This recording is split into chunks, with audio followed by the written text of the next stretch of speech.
Lietuvių liaudies pasaka Kaulinis senis ant geležinio kalno. Vieną kartą žvirblis su pele sušnekėjo sėti du miežių grūdus. Žvirblis buvo kėtojas, pelė artojas. Kai pasėjo, užaugo 2 varpos. Žvirblis su pele jas nuėmė ir iškūlė. Grūdus lygiai pasidalino, bet dar vienas atliekamas grūdas liko. Žvirblis sako: šitas grūdas man priklauso viršaus, aš esu akėtojas, mano darbas sunkesnis. Pelė sako: ne tau, o man priklauso, nes mano darbas sunkesnis. Kaip tavo, aš artojas. Ir juodu negali to grūdo pasidalinti. Žvirblis mato, kad nieko nebus, sako pelei: tu įsikas grūdą ir eisim keliu. Ką sutiksim, tas išspręs mums bylą pagal darbo sunkumą. Pelė įsikando grūdą ir abu eina keliu. Beeidami priėjo girią ir rado sakalą tupintį. Žvirblis sako: sakale, būk mums teisėjas. Aš buvau akėtojas, o jie artojas, ir sėjom 2 miežių grūdus. Iš jų užaugo 2 varpos. Kai nunoko, jas nuėmėm ir iškūlėm. Grūdus lygiai pasidalinom ir dar vienas grūdas liko. Tai priteisk jį mums pagal darbo sunkumą. Pelė tuoj atsiliepė: tas grūdas man priklauso, nes artojo darbas sunkesnis. Sakalas sako: iš teisybės tau tas grūdas turėtų priklausyti, nes artojo darbas visada sunkus. Kai tik sakalas ištarė tą žodį, tuoj pelė trakštelėjo grūdą ir suėdė. Žvirblis pralaimėjęs bylą supyko ir lėkdamas pro šalį sakalui gūžį perplėšė. Jau neturi sakalas ką daryti. Pasikėlęs nulėkė netoli kaimo ir atsitūpė ant trobos stogo. Anksti rytą išėjo iš tos trobos žmogus pažiūrėti, kaip saulė teka, ir pamatė ant stogo tupint paukštį. Sugrįžęs vėl į vidų išsinešė šaudyklę, priėjo artyn ir taiko šauti į tą sakalą. Sakalas prašneko žmogaus balsu: nešauk manęs, geriau atsinešk siūlelį su adata. Susiūk man gūžį, paimk mane gyvą ir penėk 3 metus, paskui aš tau atmokėsiu. Sakalas nulėkė žemyn, žmogus susiuvo jam gūžį, pasiėmė ir įsinešė į vidų. Kasmet į sakalui supenėdavo 20 jaučių ir 10 statinių alaus išgirdydavo. Kai suėjo lygiai 3 metai, išėjo sakalas laukan. Liepė sėstis ant nugaros tam žmogui ir lėkė tolyn per girias ir kalnus, į svetimas šalis neregėtas. Belikdami prilėkė tokią trobą, sakalas sako žmogui: eik į vidų, aš tavęs čia palauksiu. Čionai gyvena mano vyriausia sesuo. Kai nueisi, jį klaus: iš kur? Pasisakyk, iš kur esi, o kai paklaus, kad iš ten, ar nematei mano užkeikto brolio lekiojančio sakalo, atsakyk: mačiau, ir kad norėtum dabar galėčiau parodyti. Tik už parodymą turėtum duoti šitą žiedą, kur ant piršto turi. Kaip ji sakys išėjęs, man pasakysi. Įėjo žmogus į trobą, rado sakalo seserį. Jie tuoj paklausė: iš kur? Žmogus pasisakė, iš kur yra. O ji vėl klausė, kad iš ten ar neteko matyti mano brolio lekiojančio sakalo. Mačiau, ir kad norėtum, dabar galėčiau parodyti. Tik už parodymą turėtum duoti šitą žiedą, kur ant piršto turi. Sakalo sesuo atsakė: brolio gaila, žiedo dar gailiau. Apsisukęs išėjo žmogus laukan ir pasakė sakalui, kad jo sesuo atsakiusi: brolio gaila, žiedo dar gailiau. Sakalas liepė jam sėstis ant nugaros, uždegė tą trobą ir nulėkė toliau. Po kiek laiko prilėkė antrą trobą. Sustojo sakalas ir sako žmogui: čionai mano vidutinis sesuo gyvena. Eik į vidų ir Kai klaus, pasakyk, iš kur esi. Tada jį vėl klaus, kad iš ten ar neteko matyti mano brolio sakalo lekiojančių. Tu atsakyk, kad matei. Ir jei nori, dabar gali parodyti. Tik už parodymą turėtų duoti tą rankšluostį, kur ant sienos kabo. Ką jis sakys, išėjęs ir man pasakys. Taip žmogus ir padarė. Įėjo į tą trobą, rado sakalo seserį sėdint. Ji paklausė, iš kur esi, jis pasakė, iš kurios šalies. Tada jį vėl klausė, kad iš ten ar neregėjai mano brolio lekiojančio sakalo. Mačiau, ir jei nori, dabar galiu tau parodyti, tik už parodymą turėtum duoti šitą rankšluostį, kur ant sienos kabo. Jie atsakė, brolio gaila, rankšluosčio dar gailiau. Šie žmogus laukan ir persakė sakalui jo sesers žodžius. Sakalas liepė sėstis jam ant nugaros ir uždegęs trobą nulėkė toliau. Belikdami prilėkė trečią trobą. Sakalas tarė žmogui, eik į vidų, rasi mano jauniausią seserį. Kai paklaus, iš kur esi, atsakyk, paskui klaus, ar nematei brolio sakalo, tai sakyk, kad matei. Ir jei norėtum, galėtum jai parodyti. Tik už parodymą turėtų duoti tą skrynutę, kur po lova guli. Ką jis sakys, išėjęs man pasakys. Taip šis ir padarė. Įėjo į vidų, rado jauniausią sakalo seserį. Ji paklausė, iš kur. Jis pasisakė, o ji vėl klausė, kad iš ten, ar nematei mano brolio sakalo. Matyti mačiau ir kad nori, dabar galiu parodyti, tik už parodymą turėtum duoti šią skrynutę, kur po lova guli. Sesuo atsakė, skrynutės gaila, brolio dar gailiau. Išėjo žmogus laukan, pasakė sakalui, ką iš jo sesers girdėjo. Tuoj sakalas įėjo į trobą, nusikratė plunksnas, atvirto žmogum ir pasisveikino su seserim. Paskui tą žmogelį gerai privalgydino, pridėjo jam pinigų, atidavė skrynutę ir išleido laimingai keliauti. Prisakė tos skrynutės neatidaryti, kol namo nepareis. Ilgai žmogelis įėjo, keliavo, jau ir visus pinigus išleido. Atėjęs į girią atsisėdo pailsėti. Galvodamas, kad toj skrynutėje ras pinigų, ėmė ją ir atidarė. Tik kad pradėjo kareiviai pulkais versis iš skrynutės, eina ir eina.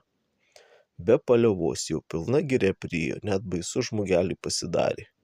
Norėtų jis skrynutę uždaryti, bet kareiviai reikia, spaudė, žiū, bet įnas toks senis, ir kad užriks. Vaikė, kam paleidai savo šeimynai mano girę, greičiau atsimk. Žmogus ginasi, negalys tų kareivių atgal į skrynutę suvaryti.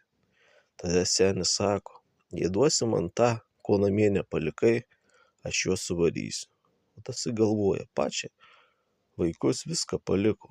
Ėmė tad ir prižadėjo seniui atiduoti, ko namie nepalikęs.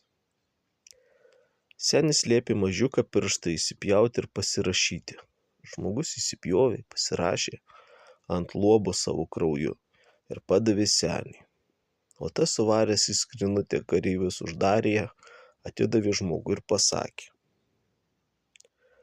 Kai pareisi, pasakyk tam, ko namie nepalikai, tegu ateina pas geležinio kalno, ateina ant geležinio kalno pas kaulinį senį.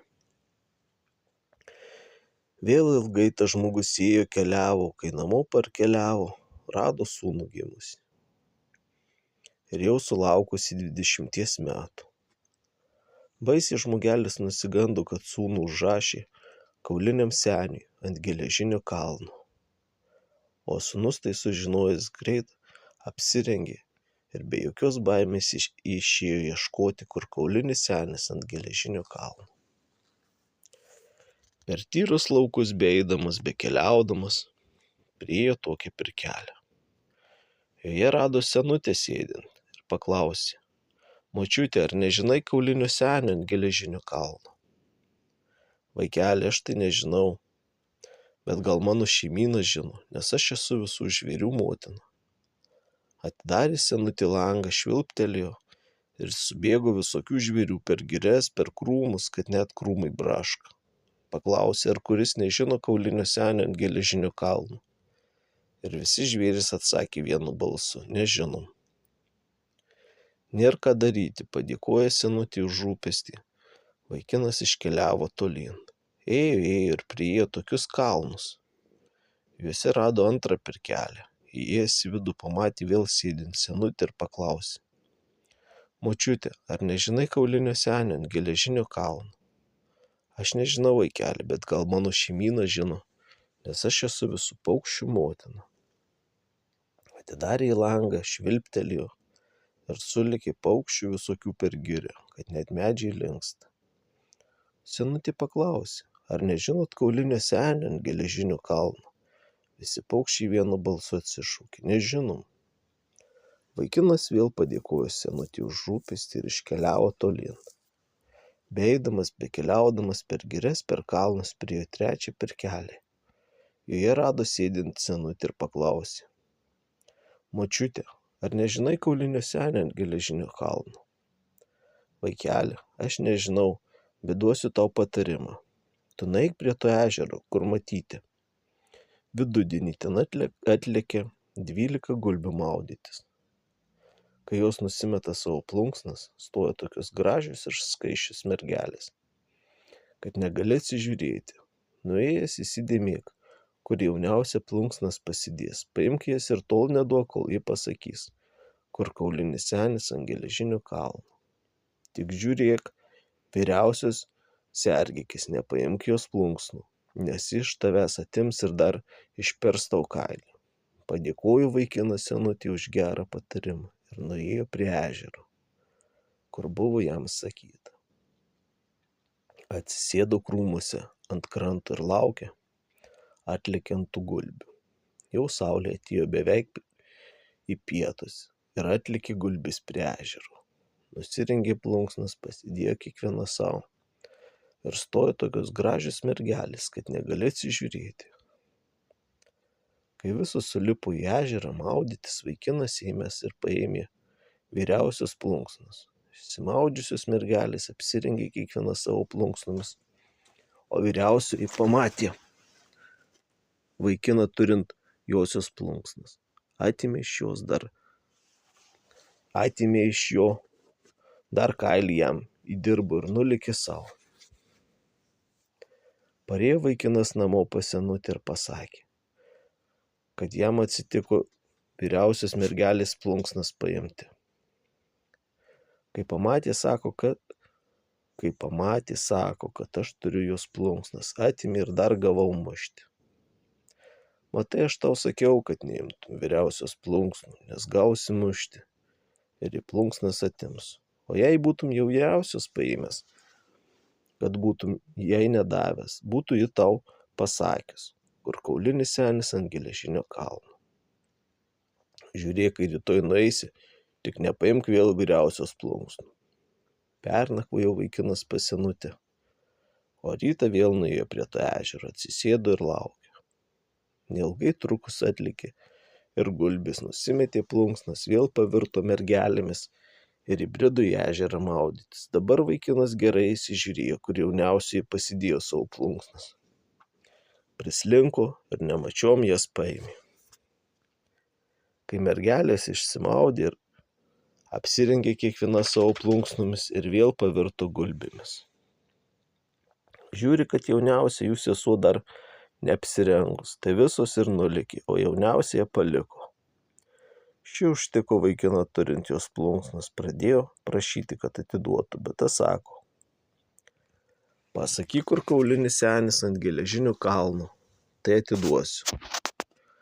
Tai mano tėvas, atsakė mergelė, bet kai pas jį nueisi, vis tiek neišliksi gyvas, nes jis yra velnių karalius. Tik aš tave prisimsiu už patį, kad mudu šiaip taip išsigelbėsim. Vaikinas atidavė plunksnas. Mergelė jomis apsirengė, pavirto gulbe. Liepė jam sėstis ant nugaros ir lėkė per kalnus į savo tėvo dvarą. Kai prilėkė geležinį kalną, Jis sako, eik dabar pėsčias pas mano tėvą, kad aš tave visai nunešiu, man bus gėda prieš tėvą ir seserį, sakys, jaunikį parsinešė. Gulbė nulėkė savo, o jis nuėjo pėsčias. Kai tik įžengė pro duris, kaulinis senis suriko. Gerai, vaikė, kad atėjai, aš jau tave seniai laukiu. Pirmai pradžiai rytoj man padarysi tokį darbą. Nueisi giriun, iškirsi medžius, į ketvirtį sukaposi. Skinimą išarsi, išakėsi, kviečių pasėsi. Kviečiai per dieną užaugs. Juos nukirsi, iškulsi, sumalsi, pakepsi pyragą ir parneši man vakarienės. Vaikinas labai nusiminė, viską apsakė savo mergaitį, o ta jam sako, nebijok nieko, tik tu, kai nueisi į girią, nepradėk dirbti, kol aš ateisiu. Taip ir padarė. Nuėjo į pagirį, atsisėdo ir laukė. Belaukdamas užmigo, o kai pabudo, pamatė ateinant mergelę ir atnešant pusryčių. Atėjo, padavė jam valgyti, o pati pasiėmė kirvį, apsisuko aplinkui, švilptė ir viskas jau iškirsta. Į ketvirtį sukapota, vėl pasiėmė žamblį, apsisuko aplinkui, švilptė ir jo. Visas skinimas išartas, išakėtas, pasėjo ir auga kviečiai. Eidama namo pasakė jam, kad vėl nepradėtų dirbti, kol ji neateis. Vaikinas ten likęs atsisėdo ir užsnūdo. Pramėgęs truputį pabudo.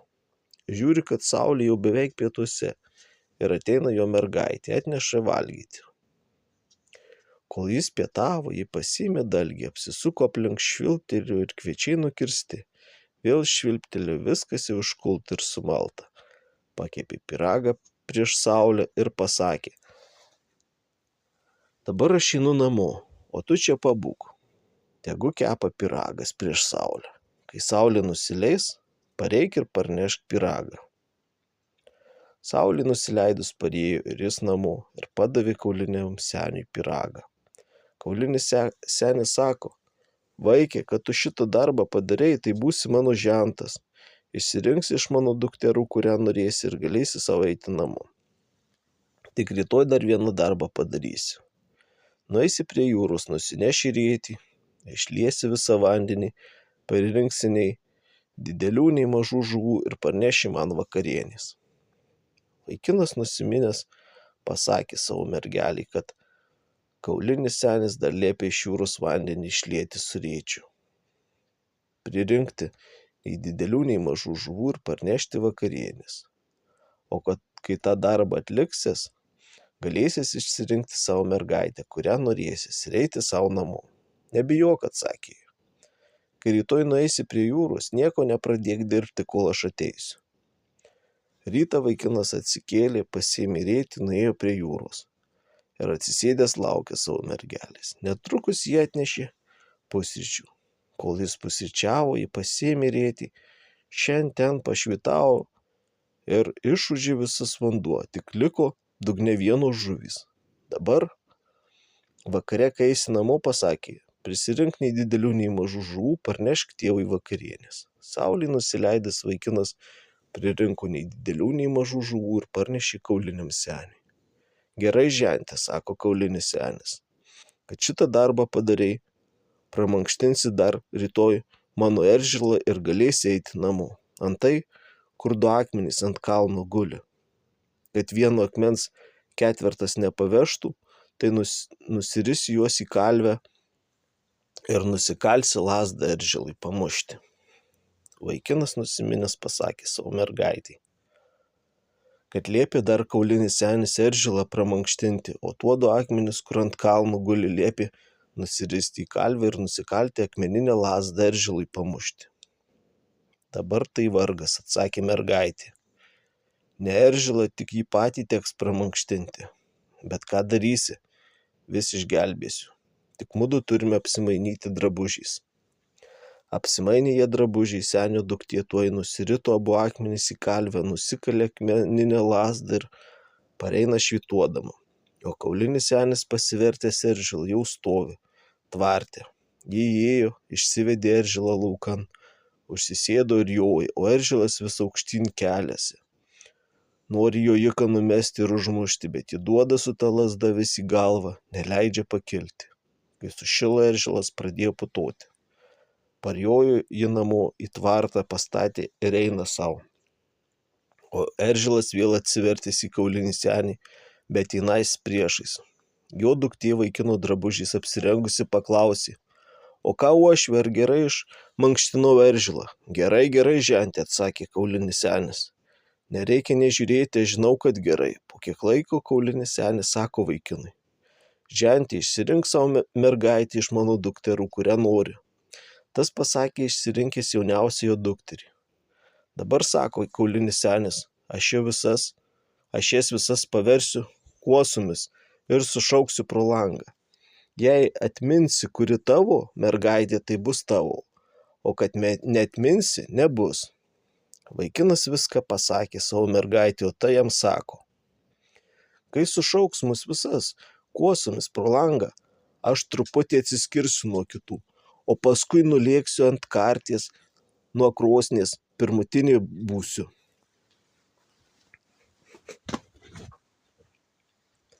Kaulinis senis pavertė savo dukteris kuosomis ir sušaukė pro langą. Viena kuosa truputį atsiskyrė, nulėkė ant karties ir atsitupė. Klausė dabar kaulinis senis to vaikino: kuri tavo mergaitė? Ogi toji, atsakė jis, kur ant karties nuo krosnies pirmutinė. Kaulinis senis tarė: gerai, žente, atminiai, šiąnakt dar pergulėkit, o rytoj galėsi savo namo keliauti. Tik išeidami ateikit su manim atsisveikinti. Kuosos vėl išlėkė pro langą. Laukan ir atvirto mergaitėmis. Vaikinas pasakė savai, kad kaulinis senis liepė šiąnakt pergulėti, o rytojaus dieną eiti namo. Tik pirmiau dar su juo atsisveikinti. Dabar turim bėgti, atsakė mergaitė, nes kai nueisim atsisveikinti, jis tau galvą nukirs. Ji prispjovė seilių prie lovos, paslenkstė ir užslenkščių ir abu išbėgo. Rytą ateina kaulinis senis ir šaukia: vaikai, kur jūs? Atsiliepė seilės prie lovos: čia. Tuojau liepė senis riestauodegiams kasti, sako: čia jau prie lovos į žemę įlindo. Riestauodegė akimirksniu iškasė didelę duobę, nerado nieko. Kaulinis senis vėl klausė: vaikai, kur jūs? Atsiliepė seilės paslenkstė: čia. Ir vėl kaulinis senis liepė kasti riestauodegiams po slenksčiu, sako: jau lenda, nori bėgti. Riestauodegė iškasė, nieko nerado. Vėl kaulinis senis klausė: vaikai, kur jūs? Atsiliepė seilės už slenksčių: čia. Dabar kaulinis senis paleido 6 riestauodegius ir liepė jiems: jau bėga, vykitės. Mergaitė pamatė, kad atsiveja 6 riestauodegiai. Tuoj pasivertė į kviečius, o vaikiną pavertė į senį su ilgu botagu ir liepė nuo kviečių žvirblius baidyti. Atbėgo 6 riestauodegiai ir pralėkė pro šalį. Kas jiems kviečiai ir senis su botagu? Nieko nepavėjo, sugrįžo namo. Kaulinis senis juos klausė: ką ar pavėjot? Riestauodegiai atsakė: nepavėjom. O ištikot ką? Senį su ilgu botagu nuo kviečių žvirblius baidant. Kaulinis senis sako: o jūs paikiai, reikėjo senį imti, o kviečiai būtų patys parėję. Dabar reikit 9, ką užtiksit, imkit. Vėl mergaitė pamatė atsivejant 9 riestauodegius, pati pasivertė į erškėčio kamieną, o vaikiną pavertė į dyglius. Atbėgo riestauodegiai, bandė paimti erškėtį už kamieno, bet tik snukius susibadė. Nieko negalėdami padaryti, nukuduliavo namo. Klausė juos kaulinis senis: ką užtikot? Riestauodegiai atsakė: užtikom erškėtį. Mes ėmėm, imdami snukius susibadėm, bet negalėjom paimti ir parbėgom namo. Va jūs kvailiai, sako kaulinis senis, šakas reikėjo imti, o kamienas būtų pats parėjęs. Dabar reikit 12, ką užtiksit, imkit. Pamačiusi 12 riestauodegių atsivejant mergaitę, pasivertė į bažnyčią, o vaikiną pavertė į kunigą ir liepė nieko daugiau nešnekėti, tik Tėve mūsų. Atbėgo 12 riestauodegių ir šnekina tą kunigą. Neišsitikėdami, ar tikras ar ne, kunigas nieko daugiau neprašnekėjo, tik kalbėjo Tėve mūsų. Tai jo neėmė ir nubėgo kaulinis. Kaulinis senis klausė, ką užtikot? Užtikom, sako, bažnyčia, o bažnyčiai kunigas mus noja. Mes neišsitikėjom, ar tikras ar ne, tai neėmėm. Kaulinis senis baisiai perpyko, kad jūs kur skradžiai, reikėjo kunigą imti, o bažnyčia būtų pati pareigis. Jau matau, kad jūs nieko nepadarysit, reikia man pačiam bėgti. Ir nusivėjo bėglius pats kaulinis senis. Mergaitė atsigręžė, pamatė, kad pats tėvas atsivejo. Brūkšt skepetaitė, patiesė žiedą, užmetė ir stojo ežeras. Ji pasivertė antaitę, vaikiną pavertė gaigaliuku ir plaukiojo abu po ežerą. Atbėgo kaulinis senis ir taiko šauti gaigaliuką, bet antaitė uždeda ant jos sparnelį ir nevalia tėvui šauti į savo tikrą dukterį. Perpyko kaulinis senis ant dukters ir užkeikė, kad tu man taip darai, plaukiusi šiame ežere 3 metus. Kaulinis senis nubėgo namo, o gaigaliukas atvirto žmogumi ir išėjo iš ežero. Antaitė jam sako, dabar tu eik namo, čia jau netoli, parėjęs nevesk 3 metus, kol aš pareisiu. Turiu plaukioti šiame ežere tiek metų, kad mane užkeikė antaitė. Vaikinas parėjo namo, išlaukė 3 metus. Dar nepareina, galvodamas, kad jau negyva nori kitą vesti. Prirengė puotą, jau kels vestuves. Gi pareina anoji mergaitė. Ar tu taip manęs klausai, sako, aš tave išgelbėjau nuo tiek nelaimių ir mirties. Jaunikis tuoja paėmė už pačią ir abu gyveno laimingai. Paskui numirė to vaikino tėvai, o jiems liko toj skrynutė su kareiviais. Užkariavo visą karalystę, kur ir šiandien tebegyvena.